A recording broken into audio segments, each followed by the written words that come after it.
ফজরের নামাজ না পড়ে তোমরা যারা ঘুমাও, আমারে মাফ কইরো, আমি তোমাগরে একটা শক্ত কথা বলি, মাফ।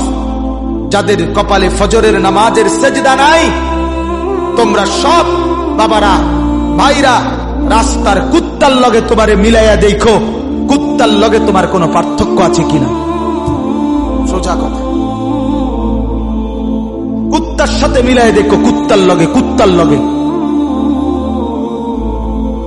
ওই জানোয়ার শুধু ঘুমায়, ওই জানোয়ার পেশাব পায়খানা করে, ওই জানোয়ার খাবার খায়, ওই জানোয়ার যৌবনের যৌন চাহিদা পূরণ করে।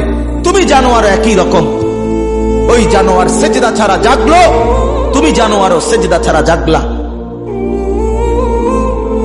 যদি বিবেক থাকে, লজ্জা থাকে, যদি মার দুধ খেয়ে থাকো, যদি মুসলমানের বাচ্চা হয়ে থাকো, যদি ইমানের রক্ত থাকে, ইমানের বিন্দু থাকে, তো যদি কানে আজান শুনে থাকো, আল্লাহর হস্তে নামাজ পড়ো।